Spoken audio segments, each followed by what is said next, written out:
आप दश महाविद्या का श्रवण कर रहे हैं। सातवीं महाविद्या धूमावती। धूमावती देवी महाविद्याओं में सातवें स्थान पर परिगणित है। इनके संदर्भ में कथा आती है कि एक बार भगवती पार्वती भगवान शिव के साथ कैलाश पर्वत पर बैठी हुई थी। उन्होंने महादेव से अपनी क्षुधा का निवारण करने का निवेदन किया। कई बार मांगने पर भी जब भगवान शिव ने उस ओर ध्यान नहीं दिया, तब उन्होंने महादेव को ही उठाकर निगल लिया। उनके शरीर से धूमराशि निकली। शिवजी ने उस समय पार्वती से कहा कि आपकी सुंदर मूर्ति धुएं से ढक जाने के कारण धूमावती या धूम्रा कही जाएगी। धूमावती महाशक्ति अकेली है तथा स्वयं नियंत्रिका है। इसका कोई स्वामी नहीं है, इसलिए इसे विधवा कहा गया है। दुर्गा सप्तशती के अनुसार इन्होंने ही प्रतिज्ञा की थी कि जो मुझे युद्ध में जीत लेगा तथा मेरा गर्व दूर कर देगा, वही मेरा पति होगा। ऐसा कभी नहीं हुआ, अतः ये कुमारी हैं, ये धन या पति रहित हैं, अथवा अपने पति महादेव को निगल जाने के कारण विधवा हैं।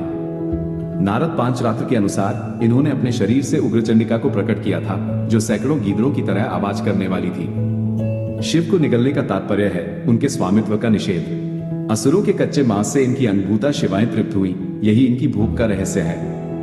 इनके ध्यान में इन्हें विवर्ण, चंचल, काले रंग वाली, मैले कपड़े धारण करने वाली, खुले केशों वाली, विधवा, काकध्वज वाले रथ पर आरूढ़, हाथ में सूप धारण किए, भूख प्यास से व्याकुल तथा निर्मम आंखों वाली बताया गया है। स्वतंत्र तंत्र के अनुसार सती ने जब दक्ष यज्ञ में योगाग्नि के द्वारा अपने आप को भस्म कर दिया, तब उस समय जो धुआं उत्पन्न हुआ उससे धूमावती विग्रह का प्राकट्य हुआ था।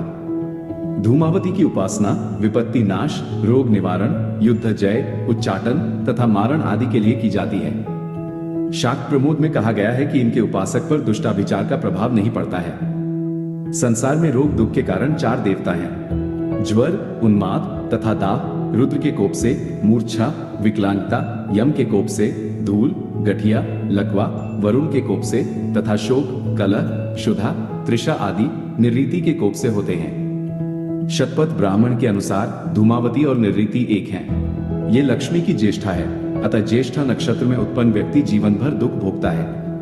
तंत्र ग्रंथों के अनुसार धूमावती उग्रतारा ही हैं, जो धूम्रा होने से धूमावती कही जाती हैं। दुर्गा सप्तशती में वाभ्रवी और तामसी नाम से इन्हीं की चर्चा की गई है।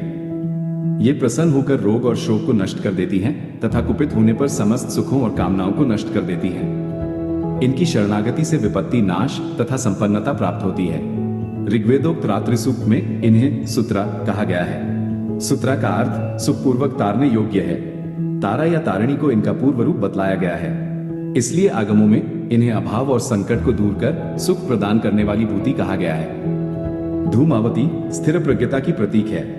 इनका काकध्वज वासनाग्रस्त मन है, जो निरंतर अतृप्त रहता है। जीव की दीनावस्था, भूख, प्यास, कलह, दरिद्रता आदि इसकी क्रियाएं हैं। अर्थात वेद की शब्दावली में धूमावती कद्रु है, जो वृत्रासुर आदि को पैदा करती है।